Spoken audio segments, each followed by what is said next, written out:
And feel free to jump in and anytime. And as I say, it's not like your typical television interview. Just keep it really informative and and casual.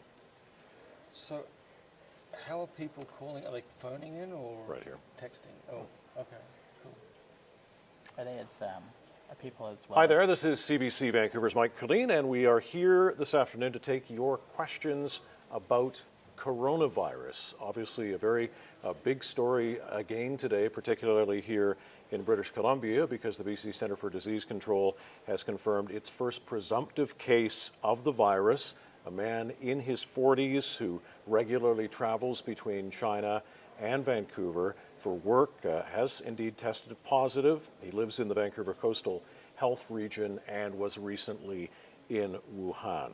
And we know you have a lot of questions this afternoon. There are certainly no shortage of rumors swirling around, and we want to get through those and get to the facts and answer your questions and get things cleared up as best we can. So we do have this afternoon with us a couple of experts, Dr. Michael Curry, an emergency room doctor at Delta Hospital and a clinical associate professor at UBC, and also with us to his right, Dr. Stephen Taylor, a clinical psychologist who studies health anxiety and is author of The Psychology of Pandemics, Preparing for the Next Global Outbreak of Infectious Disease. Thanks, both of you, for coming in. I know that we are going to be getting a lot of questions as we move through. We've got about 25 minutes or so, probably to the bottom of the clock. So for you folks, please put all your questions and comments right in the chat.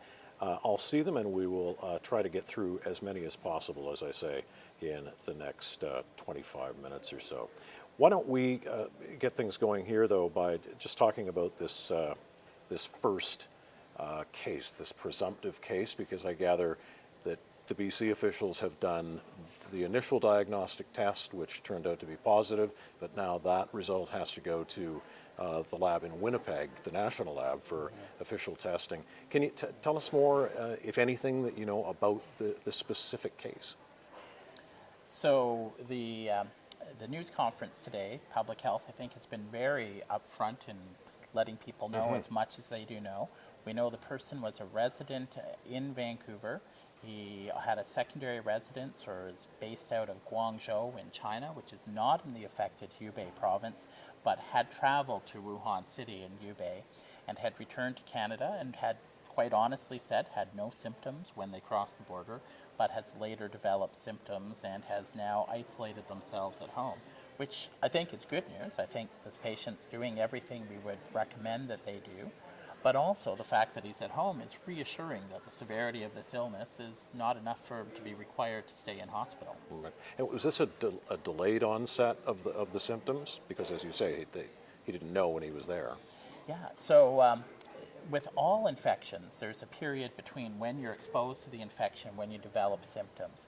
And probably with the coronavirus, we're looking at a window, conservatively, I'll say 3 to 14 days, probably a 5 to 10 day period between when you're infected and when you start displaying symptoms. Okay. We have a question from Lorna Lee O'Brien asking on Facebook, how many people in BC have the virus? And I think we've essentially answered that. There is just the single one presumptive confirmed case, confirmed just this morning by the BC Centre for Disease Control. We do have the other two cases, though, in Ontario. That's right. There's the one confirmed case in Ontario, Right. And then the person's spouse is right. a presumptive case as well, which is what we would expect with the respiratory virus.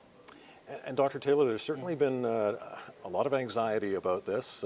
We talked about the rumors and the speculation and flurry of activity on social media with people thinking there's a case here. And, But is that kind of normal? Is it to be expected? Well, when it comes to these infections, life is complicated.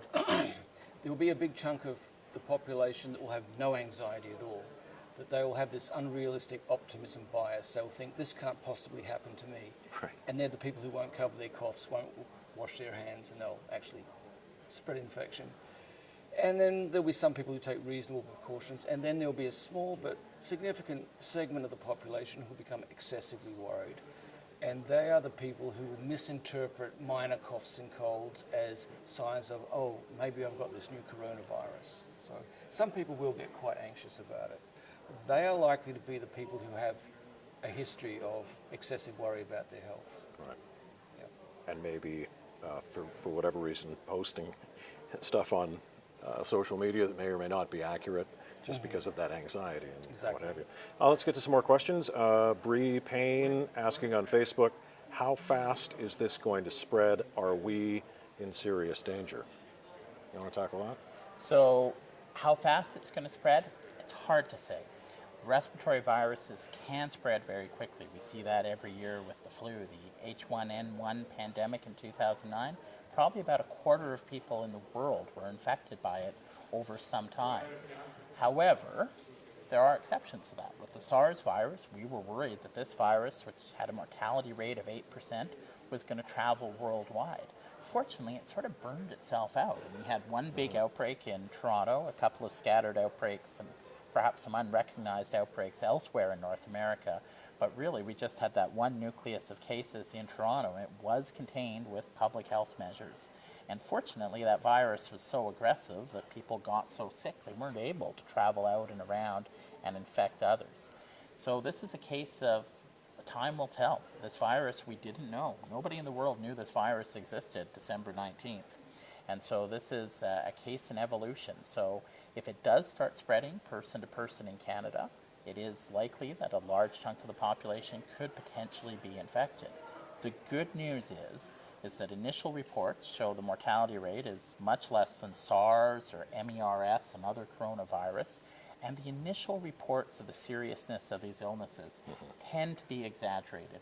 As we gain more experience with the virus, we realize there's people that aren't coming to hospital with it, there's people who aren't getting tested for it, so we recognize the sickest of the sick up front, which makes it look like these infections are more serious when they start out. But over time, we generally learn they're usually not as serious as they initially appear. Okay, let's get to some more questions. A user on YouTube is asking, and you mentioned SARS, is the coronavirus worse than SARS, and have healthy people died from this strain of the coronavirus? So it does seem to be less serious based on the initial data coming out of China. SARS's overall mortality rate was around 8%. Around 20% of people infected with SARS needed advanced life support in order to make it through their infection. The preliminary data from China does make it look like it's less serious. That being said, we deal with influenza on almost an annual basis, and influenza does kill several thousand Canadians a year. So respiratory viruses can be a serious illness, but it tends to be people who are older and sicker who are more affected with that. And during SARS, there was considerable anxiety. SARS has been described as a mental health catastrophe. And that was because of a variety of things. It was a novel, unknown virus. It had prominent respiratory symptoms. People were isolated, and many people developed post-traumatic stress disorder as a result of SARS. And part of the problem is it wasn't clear how to manage SARS or manage the mental health consequences, and the mental health effects were overlooked. So getting back to the question, is the current coronavirus worse than SARS? Well, we don't know because we haven't looked at the long-term impact of this virus yet. Right. And the impact of SARS only became apparent until later on. Right. The other thing about SARS that made it particularly difficult was the widespread discrimination against people of Asian origin and against healthcare professionals who were discriminated against because people thought that they were potential carriers. Right. We don't know whether we'll see that with the current coronavirus. All right, we're joined this afternoon by Dr. Stephen Taylor, Dr. Michael Curry, answering your questions about coronavirus, with today the first presumptive positive test being revealed here in British Columbia. So let's get to some more questions. Barbara on Facebook asking, can this virus be transmitted by touching something a positive infected person has touched? Yes, it can be. This virus is spread by what's called droplet transmission, and the classic case of droplet transmission would be people coughing into their hands, using perhaps a doorknob, and then the person a couple of minutes later comes by, touches the same doorknob, and then scratches or touches their face and inoculates themselves with this particle. We think this is mostly a droplet spread infection. Again, there's a lot of uncertainty with this virus because it's so new, but the droplet spread infections are a little bit easier to protect yourself than a true airborne virus that you can pick up just by breathing. All right. Charlene McNary Lawrence asking on Facebook, what are the symptoms? Very good question, because we've kind of gone right past that. But what might people expect if they think they have this virus?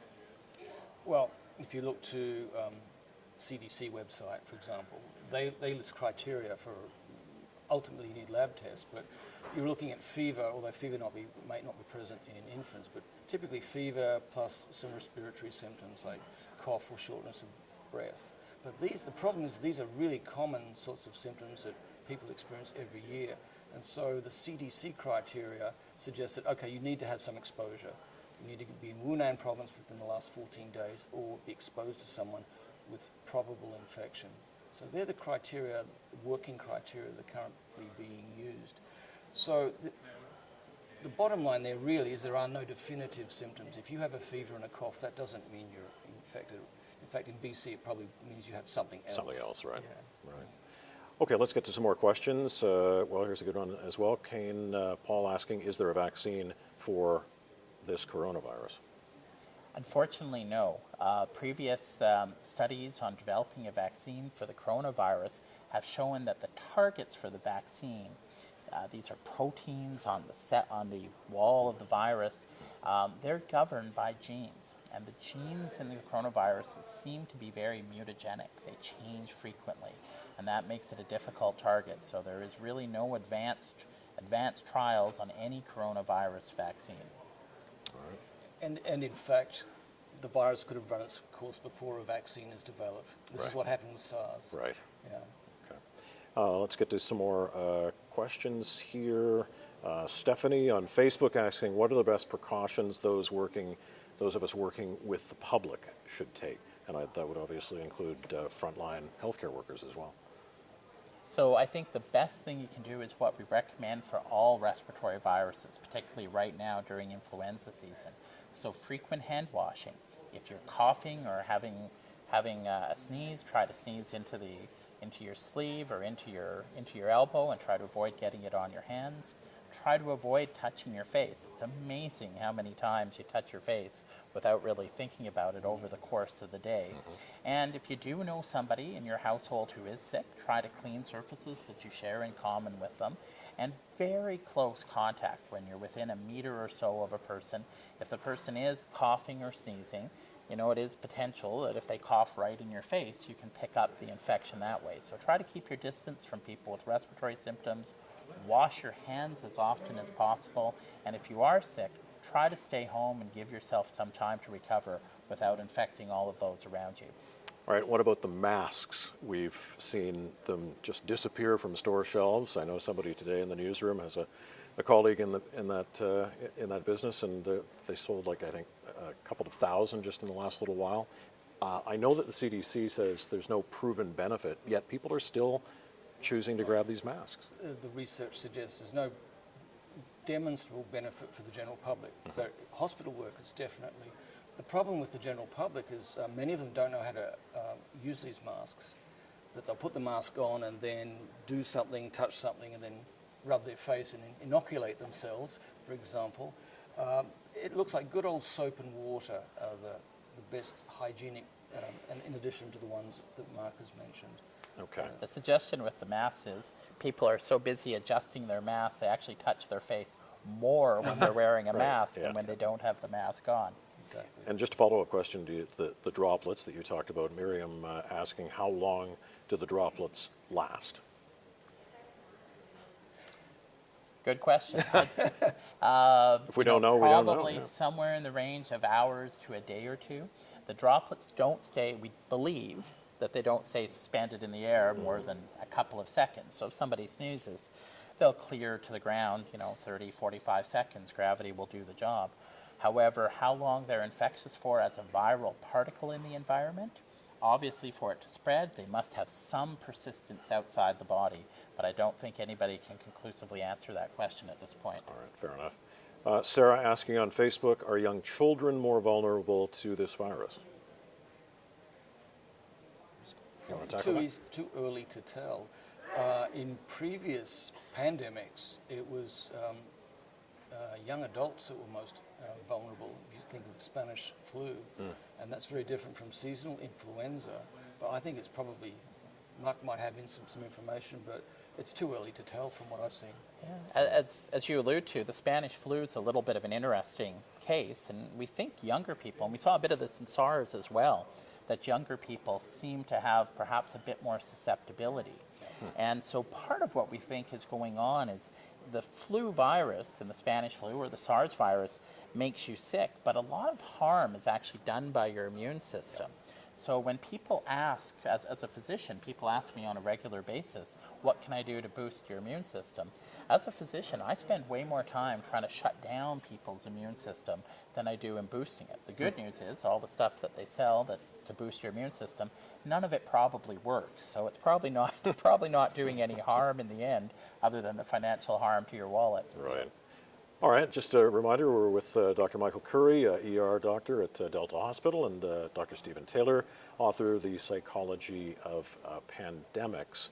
Let's get to some more questions. Laura asking on Facebook, how can we protect ourselves while traveling? Good question. I know that just today, Cathay Pacific and Air Canada are scaling back their flights to China, largely for commercial reasons because their load factors have dropped off considerably. But for those people that are traveling, wherever it may be, what can they do, if anything?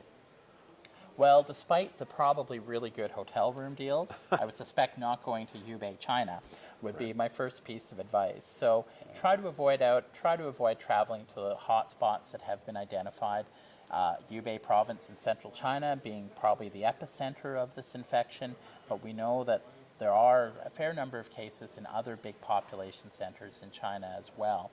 Aside from that, the same precautions you would take at home. Wash your hands, avoid touching your face. If there is somebody coughing or sneezing, I don't think you need a mask, you don't need to run away, but staying a meter or two away is probably not a bad idea. All right, here's a question from Bonnie on Facebook relating to, again, travel. Isn't it better to call back the passengers on that plane, referencing the aircraft that are, of course, traveling between China and Canada, to check and monitor their health, since the virus can spread widely during the incubating period? So we're not sure that the virus can spread during the incubating period. You definitely do have some virus on board, but if you're not sick, if you're not coughing, not sneezing, your ability to transmit it's nowhere near as great as somebody with the full symptoms. So we're a little bit unsure about your ability to transmit before you're symptomatic. As to testing, it's the same issue. It takes some time between when you're infected and when our tests show that you have the virus. And probably the tests only become sensitive around the same time your body becomes sensitive, which is when you start showing symptoms. So testing people on the plane before the virus is incubated may not show much. And again, on the plane, even despite the thoughts of the recycled air and the air vents, if you're not in close proximity to the infected passenger, and especially if the infected passenger had no symptoms, your risk of getting infected is probably quite low. All right. Still on the travel theme, we know that YVR and Pearson and Trudeau and Montreal, those airports have taken measures for arriving passengers, the additional questions, the signage that's up. But Colleen is asking on Facebook, why are they still even allowing flights in? Isn't it safer to shut off all air travel? At this point, it looks like there's not enough cases coming through. I guess it's a cost balance. But the evidence so far suggests that, yes, it can cause severe illness, but for most people it's mild symptoms. And when you balance it, you compare it to seasonal influenza, it's still unclear whether this is more dangerous than seasonal influenza, which incidentally does kill a lot of people. Well, very good point. I mean, we're at 106, I believe, now deaths in China, but the flu every year kills a lot more people than that. Exactly. Yeah. In the United States, they comment 30 to 50,000 influenza deaths per year. It's a reasonable estimate in Canada. I don't have the numbers off the top of my head. Probably about 1/10 of that, so several thousand Canadians per year. Right. Let's get some more questions. Kendra is asking, how long does the virus last in a person, and how can we make ourselves comfortable if we get it? You want to tackle that? So in terms of how long the virus lasts in the person, again, we don't know. We're only a little bit over a month since this virus was discovered. Most respiratory viruses usually clear from the body within about 2 weeks of symptom onset. And the coronavirus, most of us have probably had a coronavirus. It's about 10% of common colds are due to the coronavirus. So probably the 2-week estimate is a reasonable estimate, but we don't have enough time to give a hard answer to that question. In terms of treating yourself, if you do have upper respiratory infection symptoms, coronavirus has no specific treatment. There is not an antiviral drug that has been shown to be effective against coronavirus, and antibiotics, of course, only work against bacterial infections. They're useless against viruses. So what we would recommend is same treatment that we would for a regular upper respiratory viral infection, which will be rest, preferably isolating yourself, staying at home, staying off from work, keeping your kids away from daycare. You can take acetaminophen, which is paracetamol or Tylenol, as well as ibuprofen, which is Motrin or Advil, to help with fevers, aches, pains, headaches. Lots of fluids to prevent dehydration.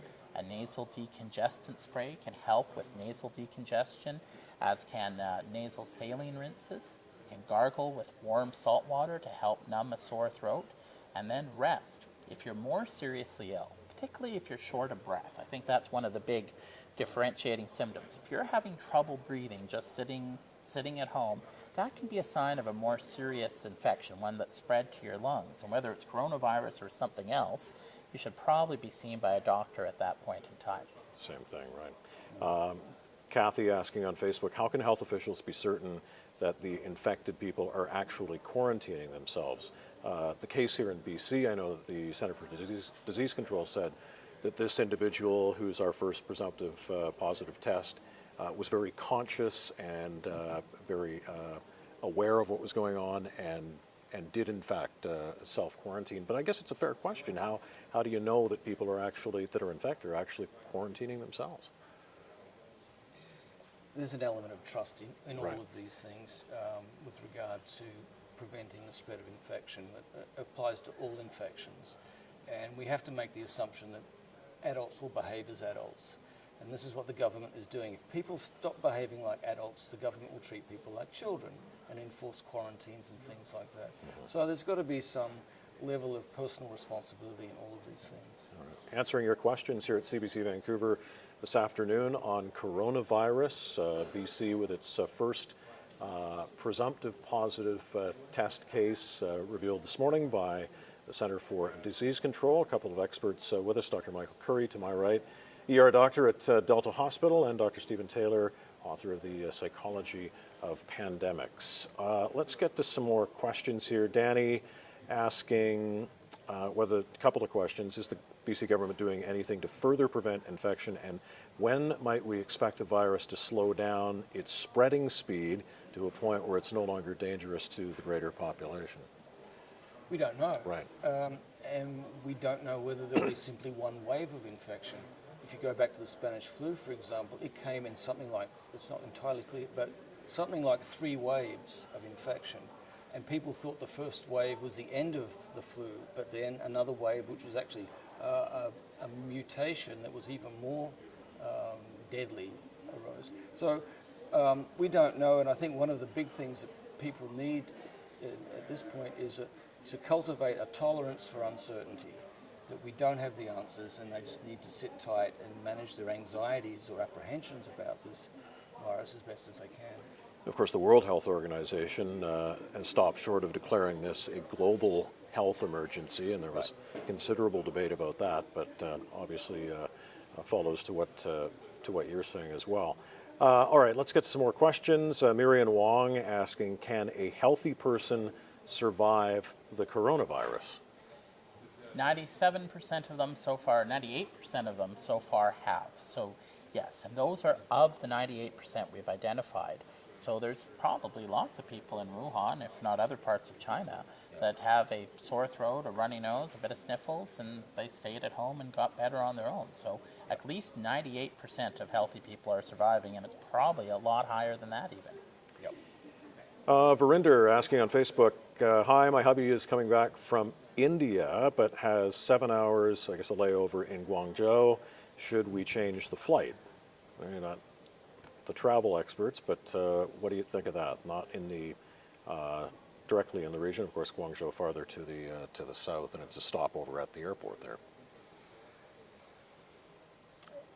You know, there may be a slightly increased risk transiting through Guangzhou than perhaps transiting through Europe if you're coming back from India. But I would think in the overall scheme of things, the risk in the grand scheme of things would still be relatively low. All right. This is a question on YouTube. Jimbo's Fog wants to know, is this, I don't know the lingo, but is this a shelled or unshelled virus? I don't know the medical terminology. It's an 18 protein virus. As to whether it's, so all viruses have an external surface. Technically, as to whether the surface of this coronavirus has been characterized as shelled or not, I don't know off the top of my head. Although clinically, I don't think that's of huge significance. Right. Heidi asking on YouTube, if you already have an infectious disease in the lungs, this would be very dangerous, even deadly to get, precautions to take. Kind of answered that to some degree a little earlier, but fair question. Definitely people who are, with most outbreaks, people who are older and sicker are more prone to this. So with lung infections, a classic example would be COPD, chronic obstructive pulmonary disease, or what we used to refer to largely as emphysema or chronic bronchitis. They would be more prone to this because part of that infection is you can't clear the secretions in your lungs. As to other infections, yes, if you have more than one medical problem, they do tend to add up and put a greater strain on your body. All right. Or if you're immunocompromised. So if you're medically frail, then you're quite probably at more risk and should take greater precautions. All right. Follow that up from a question from Novella asking on Facebook, what precautions, if any, should pregnant women take in light of the coronavirus? If a pregnant woman gets infected by the virus, will it affect the unborn fetus? So, in general, no. We don't believe that the coronavirus is what's called a teratogen, or a type of virus that has a particular impact upon the fetus. That being said, if a woman in pregnancy gets seriously ill and ends up on life support, that's going to have an impact on the fetus that they're carrying. So the virus itself, we don't believe has any specific effect on the fetus, like say Zika virus does, or German measles do. But a very, very sick mother is never a good thing for the child. All right. We're going to wrap things up here, but anything more you'd like to add as we answer these questions on this big day in terms of the coronavirus here in BC?